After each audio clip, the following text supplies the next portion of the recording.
Hi students, welcome to എജ്യൂക്വസ്റ്റ്.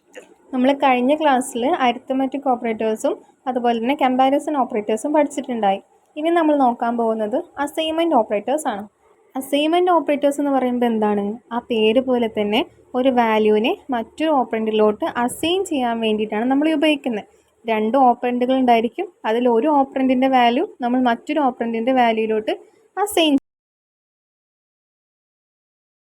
അപ്പോൾ ഇതിൽ നിങ്ങൾ നോക്കുന്ന സമയത്ത് ഓപ്പറേറ്റേഴ്സായിട്ട് നമുക്ക് അറിയാവുന്ന, അതായത് നമ്മൾ അരിത്തമെറ്റിക് ഓപ്പറേഷൻസിൽ പഠിച്ചിട്ടുണ്ടായ കുറേ ഓപ്പറേറ്റേഴ്സാണ് ഇതിലും വരുന്നത്. പക്ഷെ എന്താണ്, എക്സ്ട്രാ ആയിട്ട് റൈറ്റ് സൈഡിൽ ഒരു ഈക്വൽ ടു സൈനും കൂടി വന്നിട്ടുണ്ട്.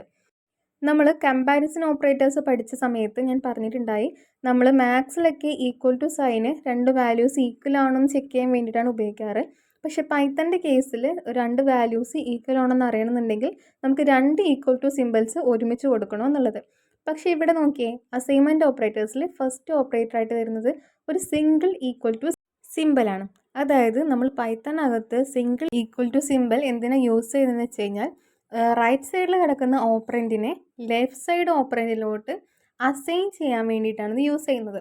ഇതിന് നമ്മൾ ഈക്വൽ ടു എന്നല്ല ഇവിടെ പറയുന്നത്, പകരം അസൈൻ എന്നാണ് പറയുന്നത്.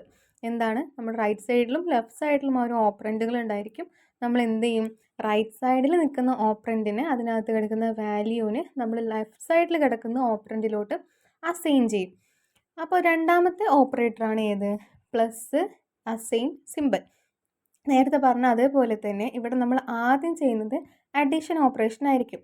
അതായത് ലെഫ്റ്റ് ഓപ്പറൻറ്റിൽ കിടക്കുന്ന വാല്യൂവും റൈറ്റ് ഓപ്പറൻറ്റിൽ കിടക്കുന്ന വാല്യൂവും കൂടെ ആദ്യം അഡീഷൻ ഓപ്പറേഷൻ ചെയ്ത് കഴിഞ്ഞതിന് ശേഷം കിട്ടുന്ന ആൻസറിനെ നമ്മൾ എന്ത് ചെയ്യും, ലെഫ്റ്റ് സൈഡിൽ കിടക്കുന്ന ഓപ്പറൻറ്റിലോട്ട് അസൈൻ ചെയ്യും.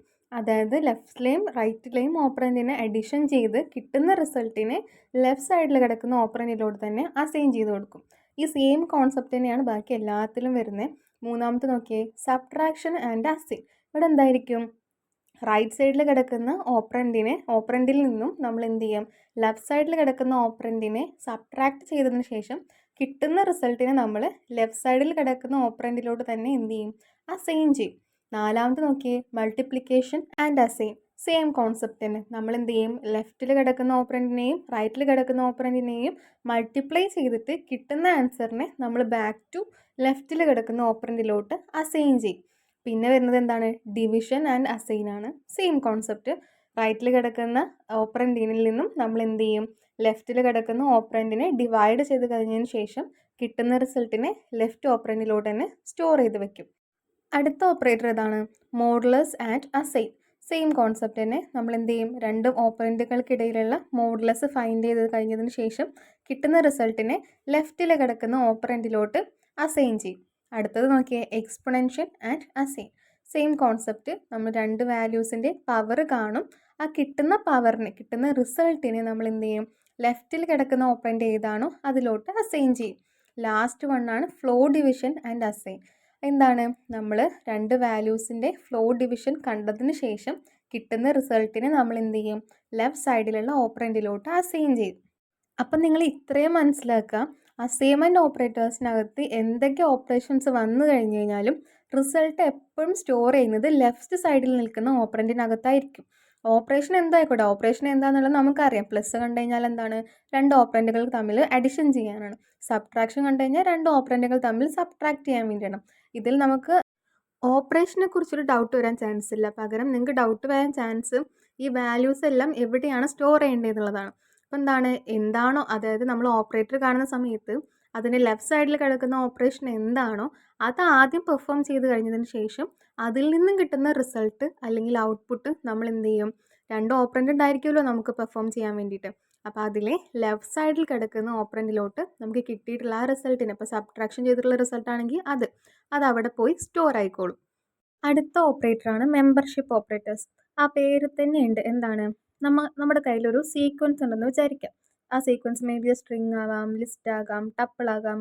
അപ്പോൾ ഇങ്ങനെയുള്ളൊരു സീക്വൻസിനകത്ത് നമ്മൾ സ്പെസിഫൈ ചെയ്യുന്ന ഒരു എലമെൻറ്റ് അതിനകത്ത് മെമ്പർ ആണോ അല്ലയോ എന്ന് ചെക്ക് ചെയ്യുന്നതാണ് മെമ്പർഷിപ്പ് ഓപ്പറേറ്റേഴ്സ് കൊണ്ട് നമ്മൾ യൂസ് ചെയ്യുന്നത്.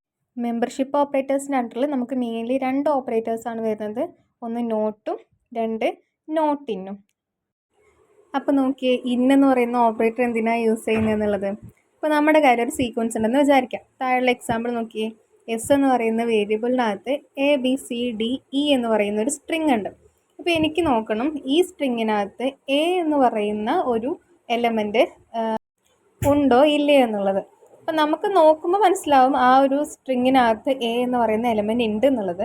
പക്ഷെ നമുക്കത് ചെക്ക് ചെയ്യണം ഏത് ഓപ്പറേറ്റർ യൂസ് ചെയ്തിട്ട്, ഇൻ എന്ന് പറയുന്ന ഓപ്പറേറ്റർ യൂസ് ചെയ്തിട്ട്. അപ്പോൾ ഇന്നെന്ന് പറയുമ്പോൾ സിംപ്ലി ഇത്രയേ ഉള്ളൂ. നമ്മുടെ സീക്വൻസിനകത്ത് നമ്മൾ ഉദ്ദേശിക്കുന്ന ആ ഒരു എലമെൻറ്റ് ഉണ്ട് എന്നുണ്ടെങ്കിൽ നമുക്ക് എന്ത് ഔട്ട്പുട്ടായിട്ട് കിട്ടും? ട്രൂ എന്ന ഔട്ട്പുട്ടായിട്ട് കിട്ടും. അതല്ല ആ എലമെൻറ്റ് ആ സ്ട്രിങ്ങിനകത്ത് അല്ലെങ്കിൽ ആ സീക്വൻസിനകത്ത് സ്പെസിഫൈഡ് ആയിട്ടില്ല എന്നുണ്ടെങ്കിൽ നമുക്ക് എന്ത് ഔട്ട്പുട്ട് കിട്ടും? ഫോൾസ് എന്ന് പറഞ്ഞും ഔട്ട്പുട്ട് കിട്ടും.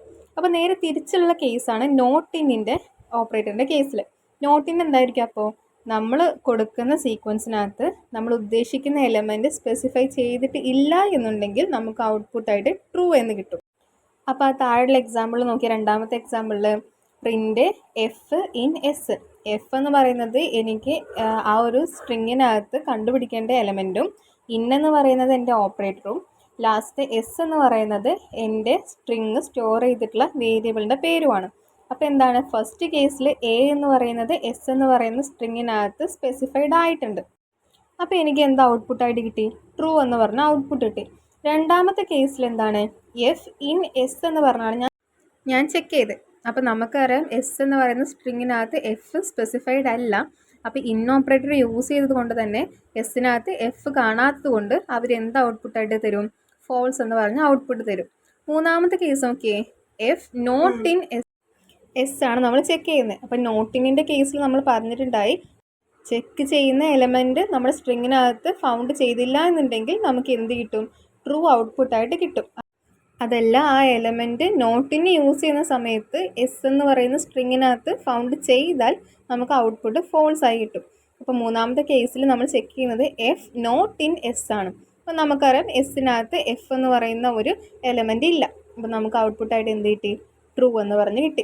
നമ്മൾ ശ്രദ്ധിക്കേണ്ട കാര്യം ചെക്ക് ചെയ്യുന്ന ഈ എലമെൻറ്റുകൾ, അതായത് ഇവിടെ എ എഫ് എന്നൊക്കെ പറയുന്ന എലമെൻറ്റ്സ് നമ്മളെപ്പോഴും സിംഗിൾ കോഡ്സിനകത്ത് കൊടുത്തിട്ട് വേണം സ്പെസിഫൈ ചെയ്യാൻ വേണ്ടിയിട്ട്. അതുപോലെ സ്ട്രിങ്ങിൻ്റെ പേര് സ്പെസിഫൈ ചെയ്യുന്ന സമയത്ത് ഇവിടെ ഇപ്പോൾ എസ് ആണ് സ്ട്രിങ്ങിൻ്റെ പേര്, അത് നമ്മൾ സിംഗിൾ കോഡ്സിനകത്ത് കൊടുക്കരുത്. ചെക്ക് ചെയ്യേണ്ടുന്ന എലമെൻറ്റ് മാത്രം സിംഗിൾ കോഡ്സിനകത്ത് കൊടുത്താൽ മതി.